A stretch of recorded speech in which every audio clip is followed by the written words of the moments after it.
You won't believe how fast justice came knocking. When a woman from our HOA tripped my pregnant wife on the sidewalk, I thought we'd simply call the cops, but within hours the FBI had her surrounded, and the reason why will leave your jaw on the floor. If you love real justice stories that prove karma is real, make sure to stick till the end, and subscribe for more stories that'll keep your heart racing. It started on a quiet Tuesday morning in early spring, one of those deceptively peaceful days when the neighborhood looks like a magazine cover: trimmed hedges, golden sunlight, kids' bikes lying on manicured lawns, but beneath that suburban calm, tension simmered. My wife, Emily, was 7 months pregnant, glowing, and stubbornly independent despite my constant hovering. She loved her morning walks, even though I warned her to avoid our HOA's self-appointed queen, Karen Delaney, a woman whose soul seemed carved out of rules, gossip, and entitlement. Karen had complained about everything since the day we moved in. Our fence was too tall, our mailbox too modern, and apparently, Emily's flower pots clashed with the neighborhood aesthetic. But that morning, as Emily strolled along the sidewalk with her gentle waddle, everything changed forever. Karen was standing near her mailbox, arms crossed, glaring at Emily like she was trespassing on royal grounds. According to the security footage later, Emily smiled, said, "Good morning," and tried to pass, but Karen deliberately shifted, blocking her path. Words were exchanged. Karen's voice sharp, Emily's calm, and then, with the faintest motion that could have been brushed off as accidental, Karen extended her foot. Emily tripped forward, instinctively trying to shield her belly, hitting the ground with a scream that echoed across the cul-de-sac. I heard that scream from our porch and sprinted, heart slamming against my ribs, adrenaline surging like a bomb in my veins. She was on the ground, face pale, tears streaking down her cheeks, one hand cradling her stomach. Karen just stood there, blank, unbothered, and muttered, "Maybe watch where you're walking next time." The next few hours were a blur, ambulance lights flashing, paramedics shouting, me shaking uncontrollably as they loaded Emily into the stretcher. At the hospital, the doctors said the baby's heartbeat was irregular, but they managed to stabilize both. Relief nearly broke me in half. Emily's first words were, "I didn't fall. She tripped me. I swore I'd get justice." I called the police, showed them the footage from our Ring camera, and to their credit, they didn't brush it off. Karen was questioned that afternoon. But something strange happened. By evening, 3 unmarked SUVs were idling in front of her house. Men in suits got out, not local cops, not detectives, the kind of men who move like they've rehearsed every step. Within minutes, the entire block was buzzing, FBI agents surrounding Karen's property, one of them shouting commands through a megaphone. At first, I thought maybe the footage had gone viral and caused chaos, but when they carried out boxes of documents, electronics, and what looked like stacks of cash, I realized this was way deeper than a petty HOA feud. That night, Agent Daniels, a tall man with steel gray eyes and the composure of someone who's seen everything, came to our door. He introduced himself with a flash of his badge and said, "Mr. Lawson, I'm sorry about what happened to your wife. But you should know, your neighbor Karen Delaney has been under investigation for 2 years." My mind spun. "For tripping people," I snapped, bitterness lacing my words. He gave a faint, humorless smile. "No, for money laundering, fraud, and possible witness intimidation. What she did to your wife may have just exposed something much bigger." I remember standing there, jaw tight, trying to process that the woman who scolded people for leaving trash cans out too long was laundering money. Daniels explained that Karen's HOA position wasn't just about control, it was cover. She used HOA funds to funnel payments from a shell construction company tied to a federal contractor.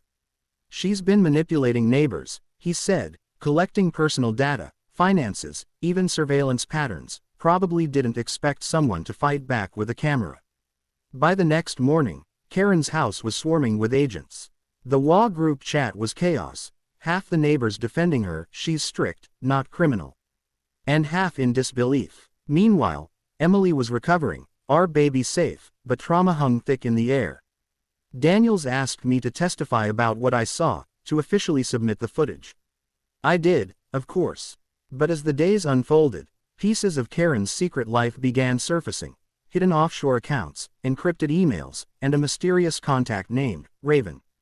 What chilled me most was learning that she had cameras trained on multiple houses, including ours, not for law enforcement but to track patterns. When agents cracked her laptop, they found files labeled with residences' names, bank info, and, disturbingly, notes on pressure points. My wife's name was there too, underlined twice, with a note, weakness, pregnancy. I nearly broke the table when I read that. The FBI soon discovered that Karen wasn't working alone. She was part of a ring exploiting law systems nationwide, targeting communities with high-value homes and low oversight. They'd collect dues, report inflated expenses, and funnel the difference through fake maintenance vendors. Karen was their inside operator, the one who kept everyone in line.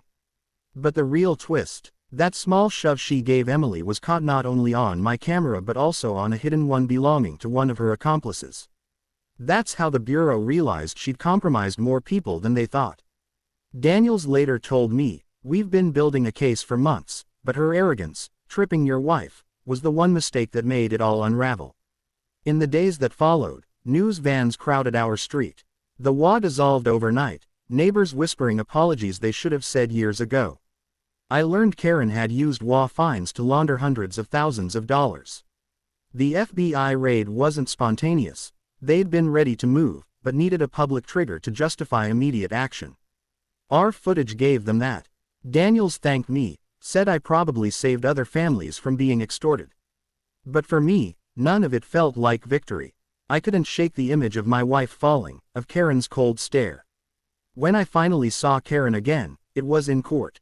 She looked smaller, like the world had drained the venom out of her. Her lawyer tried to argue it was all coincidence, but the prosecution had her own security footage showing encrypted messages between her and Raven. In one, she typed, "The Lawsons are nosy. Might need to shut her up." My blood froze. That wasn't an accident. She meant to hurt Emily. The jury didn't take long. Guilty on multiple counts: assault, fraud, conspiracy. As she was led away, she glanced back at me, expression unreadable. I thought I'd feel satisfaction. Instead, all I felt was relief that Emily and the baby were alive. Months later, Agent Daniels called again. "Thought you'd want to know," he said. "Raven was her brother, ex-con, disappeared years ago. We found him using the same laundering route she used. It was a bigger network than anyone imagined. They seized millions." The FBI credited my footage and testimony in their internal report. Daniels joked, "You're practically a federal informant now." I laughed, but deep down, I understood something. That one act of cruelty, that one arrogant moment when Karen thought she could trip a pregnant woman and get away with it, became the thread that unraveled her empire. When Emily gave birth 2 months later to our daughter, we named her Grace, because that's what saved us. Grace, and the simple idea that standing up, even quietly, can bring down mountains. The new HOA president came by to apologize, offering to waive our dues, forever. I declined. We moved out soon after. Every time I drive past that old neighborhood, I see Karen's house, empty, windows dark, a silent monument to everything fake perfection tries to hide. And I remember how quickly masks fall when truth walks in wearing a badge. So if you ever think your small act of courage won't matter, remember this. One camera, one truth, and one moment of justice can expose rot that's been festering for years.